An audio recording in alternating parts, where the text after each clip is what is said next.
A todos, especialmente a las autoridades presentes. Yo agradezco a Corpo Araucanía esta invitación a participar de este foro, intercambiar puntos de vista con Pepe, con Mauricio, por supuesto, con todos ustedes.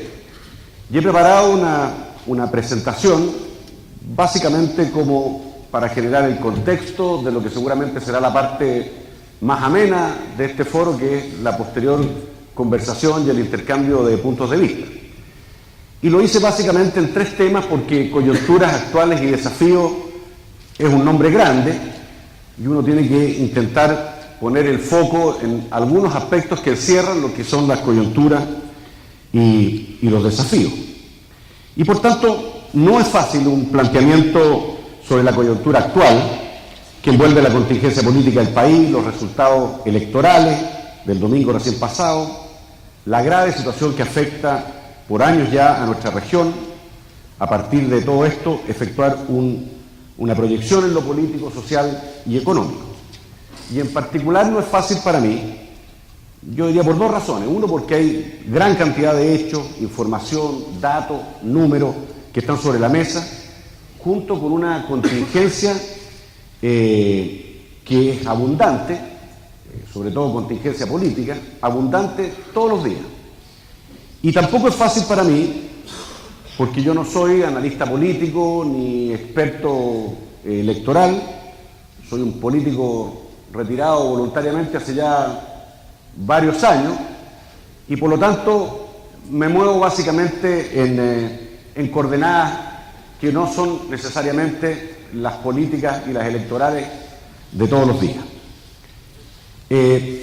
Por estas razones creo que puede resultar más interesante, como decía, el posterior intercambio de opiniones, pero hay que hacer una intervención para contextualizar nuestra conversación y nuestro debate. Y lo he separado en tres partes. La primera de ellas es el gobierno y la coyuntura. Yo diría que depende de qué lado se esté en el espectro político, que son los calificativos que el gobierno y su gestión reciben. Esto que parece obvio, pero no lo es tanto, cuando uno advierte que a estas alturas ya prácticamente no existe nadie, independiente de qué lugar se ubique en el espectro político, que no tenga una opinión particularmente crítica de la gestión del gobierno y en general de la forma en que se conduce día a día. Y además esto va evolucionando.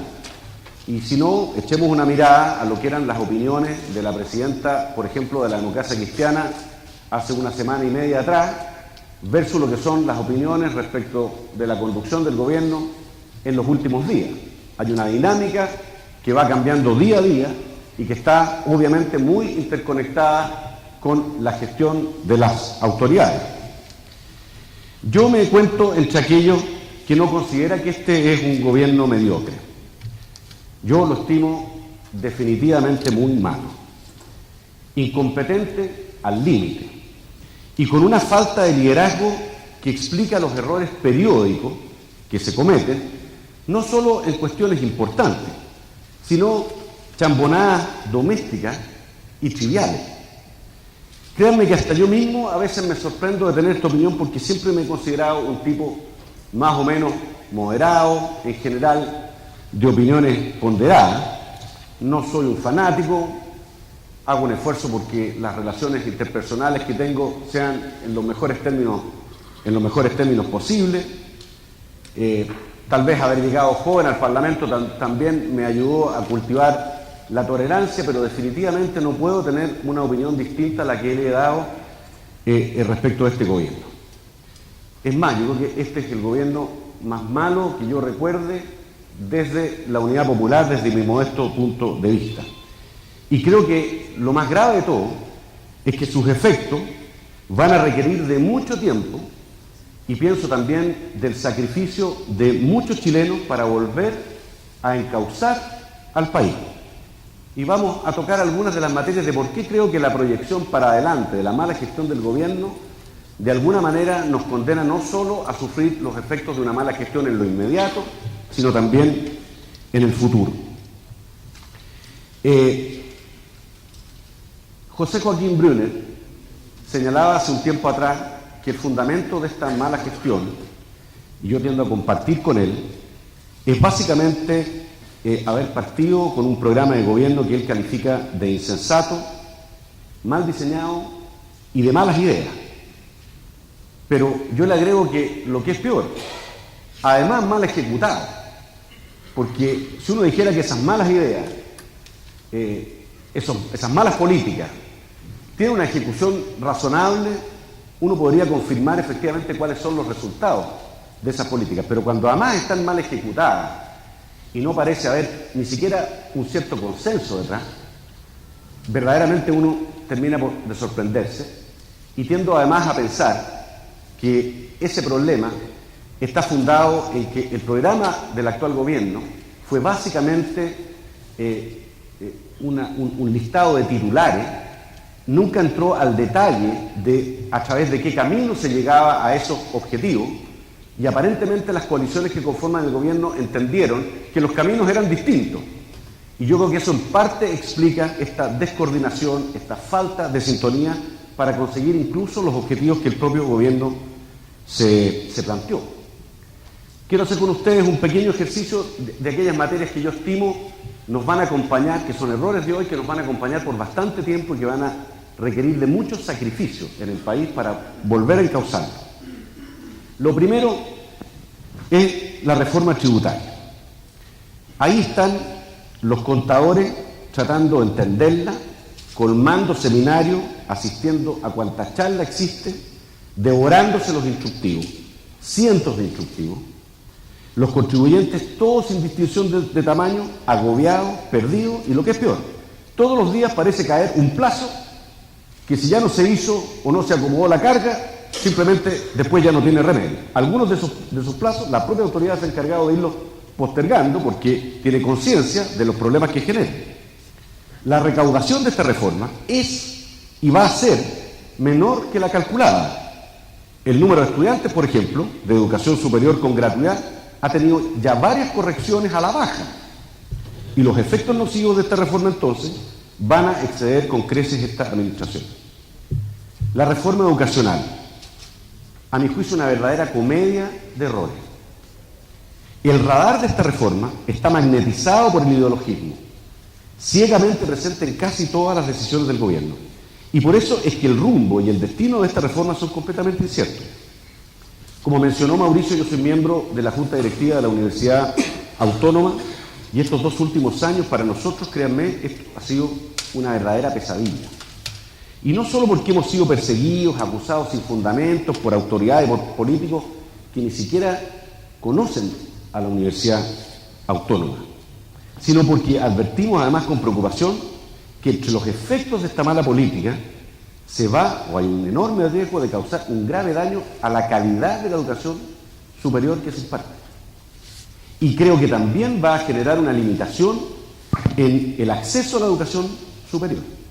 Este tema en sí mismo da para un seminario especial, y a lo mejor sería bueno en su momento, Diego, tener la oportunidad de discutirlo, porque uno tiende a mirar las consecuencias de las cosas hoy y pocas veces levanta la cara para ver cómo las cosas de hoy terminan impactando en el futuro.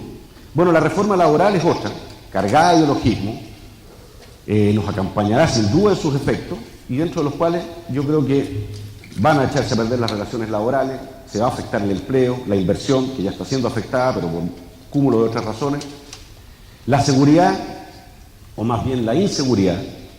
Aquí en la región de la Araucanía somos expertos en esto. Llevamos 15 años viviendo un calvario sin que el gobierno, y me adelanto a decir que tampoco el anterior, tome las medidas que conduzcan a una solución de un problema político, policial. Hay ahí una discusión en el que ninguna de las personas que estamos aquí adentro, y seguramente la gran mayoría de los que están afuera, tiene responsabilidad alguna. Yo no sé a ustedes, pero a mí de verdad que me irrita que la presidenta no se haga cargo directa y personalmente de un problema de esta gravedad y de esta naturaleza, y lo eluda al límite de no venir a la región a empujar una solución. Bueno, no me extiendo más en esto, pero podría estar largo rato enumerando desaciertos, errores y derechamente metidas de pata, nombramientos fallidos, incompetencia para enfrentar desastres de la naturaleza, un proceso constituyente lleno de cuestionamientos, el manejo de una mayoría parlamentaria que a ratos más bien parece una papa caliente que socios que colaboren en la gestión del gobierno. Una de las pocas cosas que quedaba en pie era el prestigio de nuestro sistema electoral y también, como decimos en el campo, también se lo faenaron. En fin, los porfiados hechos explican entonces el bajísimo respaldo que muestra el gobierno y particularmente la presidenta, donde ya hasta sus atributos más valiosos en otro momento están siendo cuestionados. Pero explica también en gran medida el deterioro del desempeño de nuestra economía. La inversión y la confianza, prácticamente cualquier índice que se desee analizar está por abajo. La pobreza dejó de caer al ritmo que lo venía haciendo, se han estancado los salarios, el pesimismo de los chilenos respecto a la economía es el más alto en los últimos 15 años, y ni para la crisis financiera del 2008 llegó a estar tan bajo. Y telegráficamente quiero compartir con ustedes algunos datos. La proyección del crecimiento promedio es de apenas 2% para el periodo 2014-2017, fue 5,3 2009-2013. El crecimiento de la economía del año 2014 fue 1,3, el 2015 2,3. La proyección para el 2016, un año que ya está jugado, es de 1,6 y las estimaciones para el 2017 rondan el 2%. Y siempre que hay una proyección es más bien para abajo, nunca para arriba. La caída de la inversión es la más prolongada desde el año 86 y la segunda de mayor magnitud. La deuda pública ya pasó el 20% del Producto Interno Bruto. A fines de 2013 era el 13% y la estimación es de 30% para el 2020. El índice de confianza empresarial ha caído 10 puntos y hace poquitos días además supimos que ya Chile cayó también en el ranking de un país fácil para hacer negocio, ya nos ganan México, Colombia y Perú.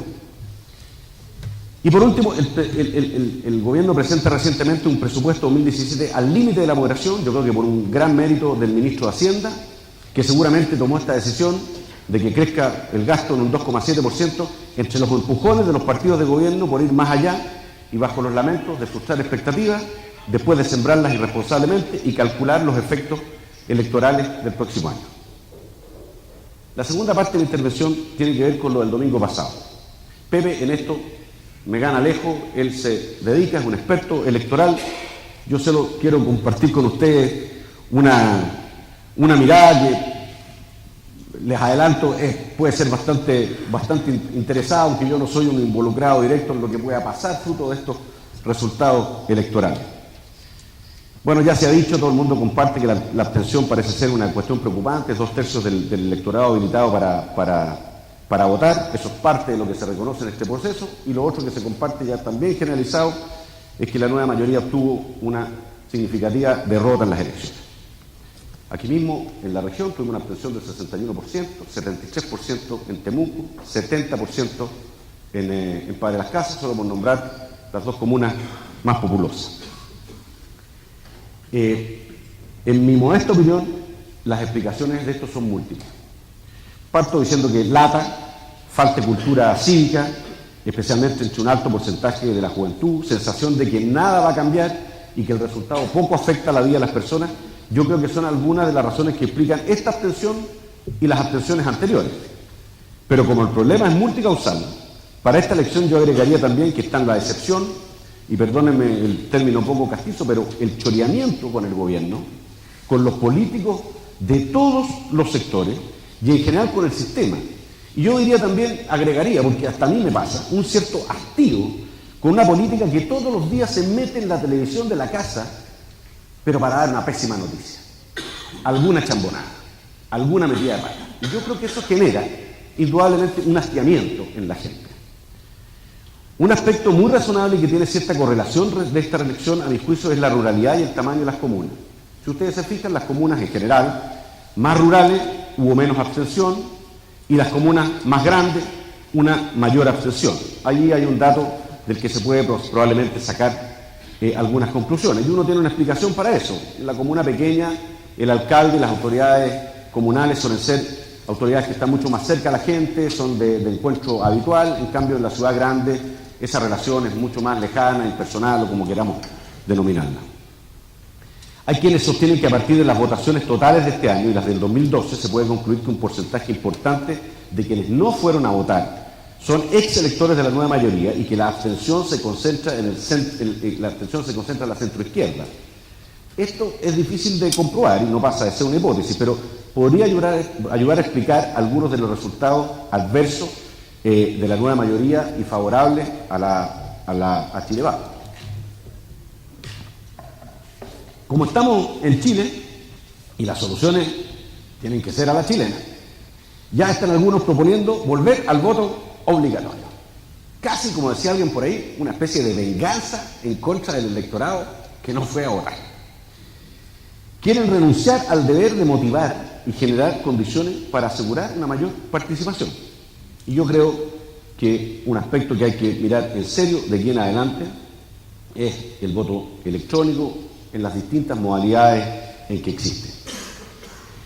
Respecto a los resultados de las elecciones, bueno, se puede especular mucho y analizar y hablar hasta el infinito.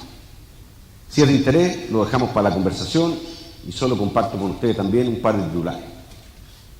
Derrota estrepitosa de la nueva mayoría, casi nadie lo duda. La discusión más bien está en el adjetivo. Solo el 37% de los votos, bajan 27 alcaldes, solo el 39% de la población gobernada por sus alcaldes. Se confirma la incertidumbre del futuro de la nueva mayoría y su opción presidencial. Chile Vamos, un buen resultado, es una sensación generalizada, más allá de que no hay que dormirse en los laureles, algo más del 38% de los votos, suban 17 alcaldes, casi 45% de la población gobernada por sus alcaldes, se ve provisoria la elección presidencial 2017, muy especialmente para Sebastián Piñera. Tengo 3 palabras para cada uno de los partidos políticos, no sé cómo estoy, Mauricio, de tiempo. ¿Estoy bien? Bueno. Rápido. La UDI no se desbarrancó como muchos pensaban. Subió en alcaldes, pero bajó en votos y concejales. Renovación Nacional, partido más votado, creció en votos y alcaldes, varias capitales regionales y una cobertura territorial de mucha proyección. La Democracia Cristiana, el partido más votado de la nueva mayoría, no obstante perdió 350.000 votos. Bajó en alcalde y para algunos es la gran perdedora de esta elección. La reacción que ha tenido en los últimos días parece confirmable. El Partido Socialista perdió votos y alcaldes, pero aumentó en concejales. El PPD creció significativamente en alcaldes, pero perdió votos y perdió en comunas emblemáticas. El Partido Radical Socialdemócrata creció en votos, de hecho es el que más crece proporcionalmente en la nueva mayoría, y aumentó en concejales y alcaldes. El Partido Comunista bajó su votación, perdió Aguirre Cerda, pero retuvo Recoleta. Evópoli parece ser el partido o el más exitoso entre los partidos emergentes. El PRO bajó su votación, a mi juicio está perdiendo a tranco rápido su perfil, pese a que llevó una gran cantidad de candidatos, tuvo un pobre resultado. Revolución Democrática, resultado lejos de sus expectativas, creo yo, salvo que se le cuelgue el resultado en Valparaíso, 8 alcaldes, 60.000 votos en concejales. Hasta ahora a mí me parece que Revolución Democrática es básicamente Jackson. Amplitud, 2 alcaldes, 20 concejales, 50.000 votos, pobre resultado. Independientes fuera del pacto son la tercera fuerza, 200.000 votos más que el 2012. Veamos qué es lo que viene en materia política desde mi punto de vista. El escenario de mal gobierno y pobres resultados electorales parecen configurar un cuadro parecido al del 2010, Bachelet traspasando la banda presidencial a Chile Vamos y muy presumiblemente a Sebastián Piñera. Lago mueve sus piezas previo a la elección, asalta la moneda y se lleva al ministro mejor evaluado en medio de algunos que lo consideran la confirmación de su candidatura y una movida vilosa, y otros que lo estiman una traición a Bachelet. De cualquier forma, la acción descoloca, por lo menos por ahora, a Isabel Allende y a Guille. Piñera se juega por candidatos que obtienen importantes triunfos como Matei y Alessandri, pero el Delfín de Osaldón obtiene un gran triunfo en Puente Alto, la comuna más populosa del país. Lagos tiene que poner la cara de la derrota cuando en el gobierno y sus partidos todos se fondean. Creo que la actitud valiente de Lagos le permitió tomar un liderazgo. Hoy Lagos aparece como el líder de su sector, pero quedan capítulos por escribir y ya se están escribiendo algunos con la encuesta que conocimos ayer, hoy. Por otra parte, la actual división de la nueva mayoría, influida por la derrota, da para hacer un muy interesante análisis y todo indica que viene un reordenamiento nada menor, en especial considerando que ya todos dieron por terminado este gobierno, aunque quedan 16 meses, un tercio de su mandato, y que entre el gobierno y los partidos están buscando a los responsables del fracaso. La democracia cristiana sigue siendo la número uno de la nueva mayoría, pero también el número uno en problemas. Uno de ellos es que sea el partido que más votos perdió. La mayor cantidad de desencantados de Bachelet parecen estar en el centro político, y esos son los votos que parecen haber escapado hacia la centroderecha. La sospecha se confirma. La alianza con el PC y el tironeo a la izquierda hacen que los costos mayores los pague la DC, y hasta ahora se están dando cuenta. Pero el PC, Partido Comunista, no está libre de problemas. Los descolgados de la nueva mayoría, como Revolución Democrática, sostienen que el desencanto con el gobierno es porque se izquierdizó. Sino porque, con el desencanto con el gobierno no es porque se izquierdizó, sino porque no se izquierdizó lo suficiente. Reclaman que las reformas no fueron suficientemente radicales, y que la consecuencia es que el voto de izquierda se empieza a arrancar fuera de la nueva mayoría. Mientras los extremos de la coalición tiran para su lado, los demás partidos se dividen en las tesis. ¿Quién ganará? No sé. ¿Quién pierde? Quizá el país. En la centroderecha queda mucho por pasar, y sacar cuentas alegres no parece ser lo recomendable. Hay que mirar los resultados con humildad. Desde luego, los dos partidos están muy subvalorados, y salvo a rato, la oposición parece irrelevante para la ciudadanía. Entre los partidos hay una tremenda desafección, y como siempre, un sector más extremo cuestiona a Sebastián Piñera, pero parece no haber otra alternativa. A Osandón poco por ahora lo están tomando suficientemente en serio, pero por lo menos para esta pasada, pero para no caer en el olvido, su estrategia ha sido patearle las canillas a Piñera. Priorizar la unidad, lo que en el sector nunca es fácil, transformar la mirada de la sociedad menos influida por la cuestión económica, y ofrecer al país un programa atractivo parece ser la receta para tener éxito el 2017. Eso en materia política. Y en materia económica, brevemente pienso que es donde está el mayor de los problemas. Este es un gobierno que persistentemente gasta más de lo que entra, y una de las mayores preocupaciones es el déficit efectivo, que sigue aumentando y que lo va a heredar sí o sí el próximo gobierno. Por otro lado, los gastos ya comprometidos, que exceden lo que es posible de financiar con los ingresos existentes, dejará un nulo espacio para el nuevo gobierno a partir del 2018. Esto significa que deberá rebajar gasto comprometido para disminuir esa brecha.